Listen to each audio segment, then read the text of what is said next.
Yeah, I just made a quick trip here over to the other neighbors. This is the first stuff I cut yesterday. See how it's drying. And it's dry. That's the only problem. Probably not gonna show well up on the camera. We just got this little strip right here. On the bottom it's a little bit green. And I don't know if that's gonna be enough to hurt anything.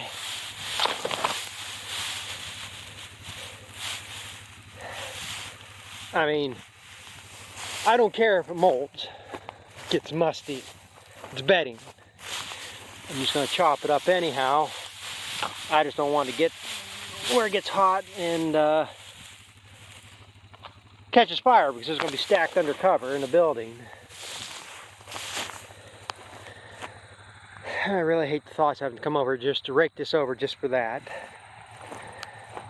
But better be safe than sorry.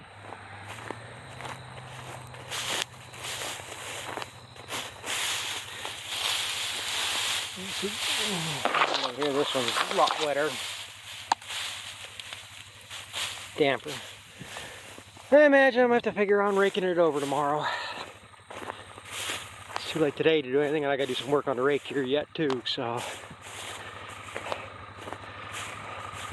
Who knows, like I said, maybe air's out enough, a little breeze kicks up here yet tonight and gets underneath this.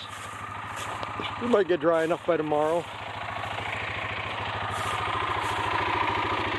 Thing is, I like to see some of this bale without being raked. So I can't rake it all and bale it all.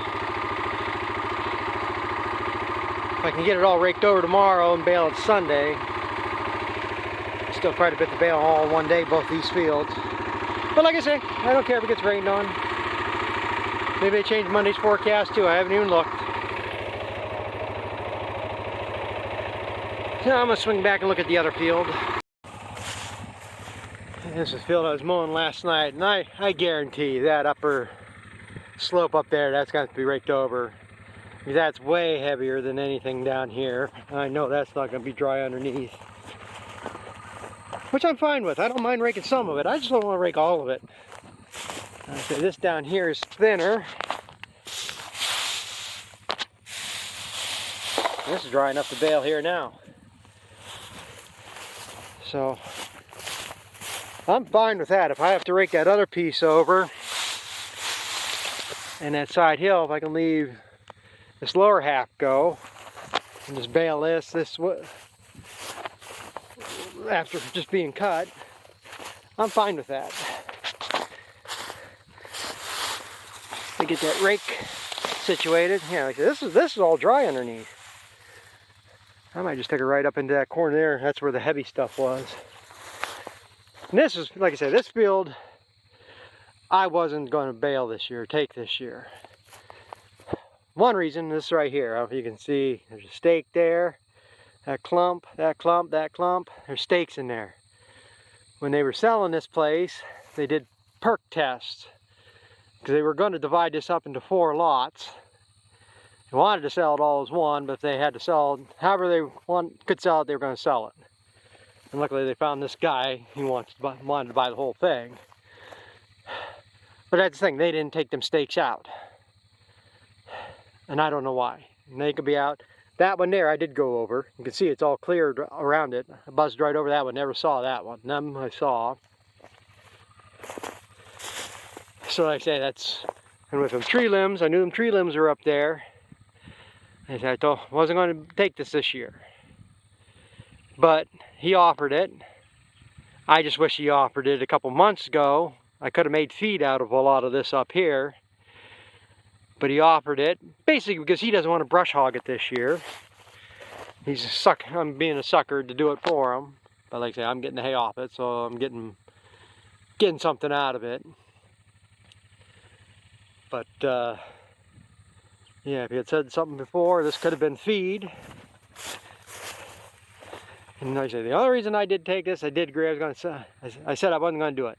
The only reason I did is the hay I've been going to do for bedding is about close to 5 miles away.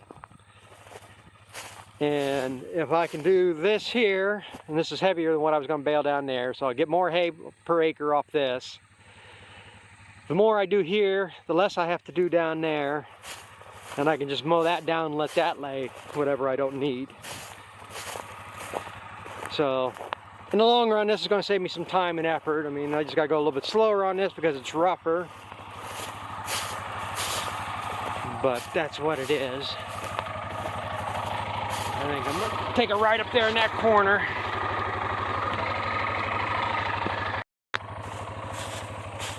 Maybe this would make feed yet.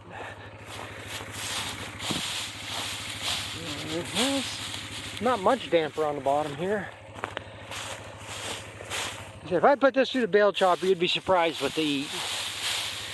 Yeah, that's damp there. That's a lot greener.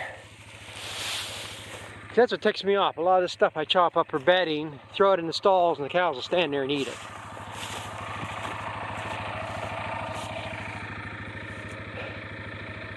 And this here, I mean, if I was feeding them out in the pasture, this could go out there to pick through.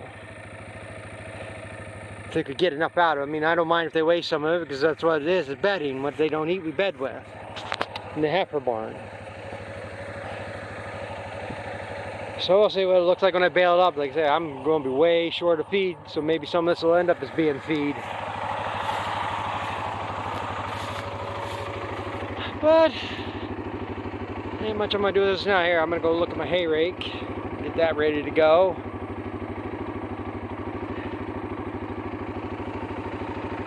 And see what happens tomorrow. So, I guess thanks for watching. We'll catch up with you guys later.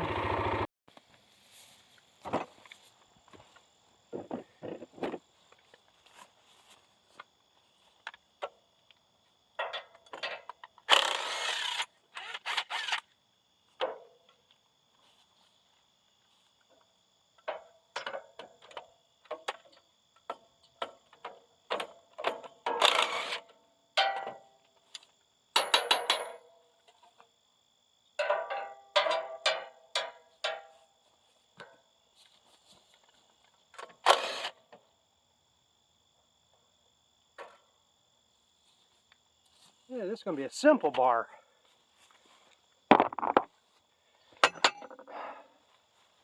I'm on my second box of teeth right now. I didn't realize I lost this many.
I didn't realize I had lost this many teeth. That's only, well, this is bar number 4 out of 5. That's the box of parts I got. And what I'm doing, when I originally bought this rake, it had these rubber mounted teeth. And they seem to hold up pretty good. The dealer I bought this off of had this rake with these narrow tires. And the dealer I normally dealt with, he had the same rake. This one was about 4 years old. And he had the same rake, but with the metal teeth and the wider flotation tires. And he wanted like $700 more. And I couldn't get him to come down any. I mean, I understand at that time when I bought this, it's a hot item. Not many people use these rakes anymore.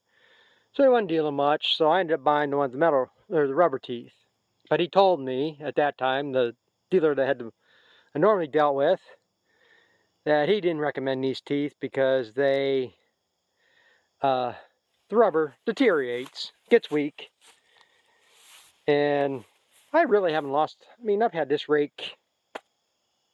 Well, I bought this in the mid-90s, so I've had this 25 years at least, and some of these are still the original teeth on it. But the problem is the cost of them, and that's why I started changing these over before. And I was able to go on eBay. You need these clips for the metal teeth. I found these on eBay, a box of 100 of them. I think they were like 12 bucks or 22 bucks something. They weren't all that damn much. So I've had these. And then you got to use a longer bolt, carriage bolt, compared to, but these are, they just use a regular hex bolt. But these are a little bit longer, so I had to get bolts. And it ain't that much to convert it over. The only problem I have is, and I don't know if some of these front bars are bent a little bit, but if I put it on these two holes that are here, like these are, this one on the metal teeth, some of them want to rub them bars down there. And some don't. So I don't know, like I said, I think them are sprung a little bit. But the thing is, what I've been doing too here now is, like on this bar, I'll take this tooth off and put it on one on this side of one. Like I said, I'll take this one and this one off somewhere if I need it, and put a metal one here and here then, because they don't seem to bother. So they'll all clear. Or I'll do like this one, where this is designed, it is an option to go 3 on here, so it rakes cleaner. You could put, like I say, a third one on every one of these. But like I say, I just don't understand why some of these on this hole will rub. So like I say, what I'll either do is double them up like that, or I'll be taking some of these rubber ones, putting them on the right ones, and then putting the metal ones on the left ones. But the main reason, biggest reason, I mean, I'd still use the rubber teeth. It's easy swap. The only reason why I'm changing them is these are $7.20 some cents, and them are $2.50, the metal ones. So for about a third of the price, I can replace them all, or I would only replace a third of them for what I can afford to do. And for this bedding hay, I really don't need these. It don't matter. Heavy, thick hay, and it ain't gonna hurt nothing. I mean, it'll rake. I haven't even noticed any difference in raking. It's been raking fairly clean. Problem's gonna be is when I get this third cutting cut, so I'll sweep that up better. And the other thing is when I do the Sudan grass, and I think that's why I started breaking so many of these, because right now, as you're raking, see, it rakes and casts over that side, so it's flipping it over and building up more and more. And like I say, it does seem to be more teeth broken in the middle that way. But you get more and more hay, like right here. Now you got these 4 stabbing in and taking the hay with it. Well, if you're missing these 2 like this, and you only got these 2, now all of a sudden you got a bigger wad, and you only got 1 of these, instead of going across 4, pushing that heavier hay, you only got 2. It's putting more stress on these, and I think it is breaking them faster. So that's the other reason why I'm doing this. So I'm going to get back to this. I got one more bar to do, but I think I'm going to run out of bolts. Well, I know I'm going to run out of bolts. I only got 2, 4, 6. And I can finish this bar and probably, like I said, probably do 2 or 3 on the other bar.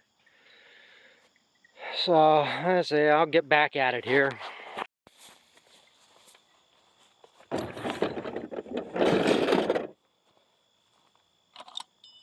You see, all these clips do is keep the 2 centered. Just line up the notch in there, and Put it through the hole.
Yeah, we'll do one more.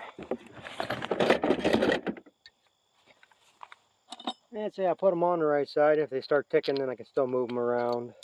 But if they don't tick, then it saves me not much more time.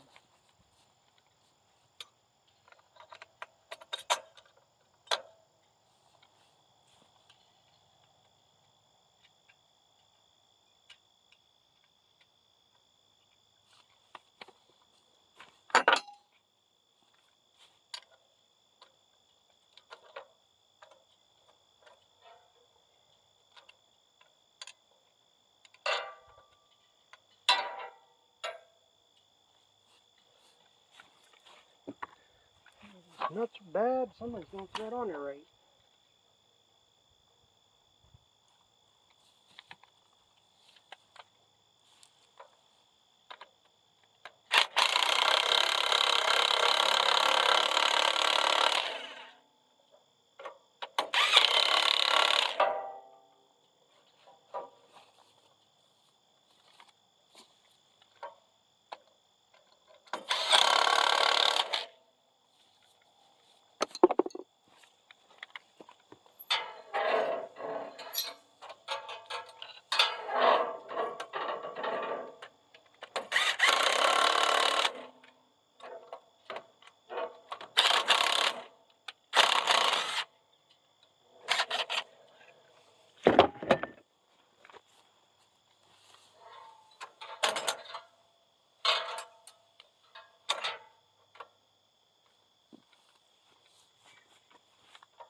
I don't think this one's going to work right.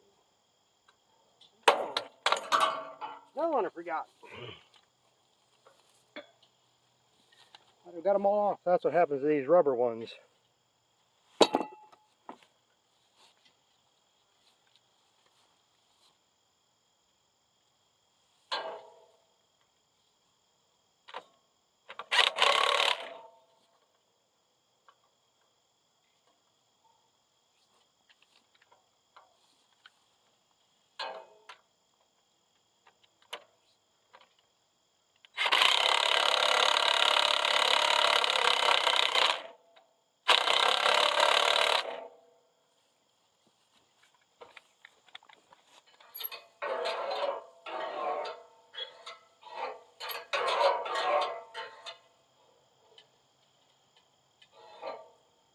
Yeah, some of them right ones are going to come off. Something's rubbing there. So I'm going to play around with that.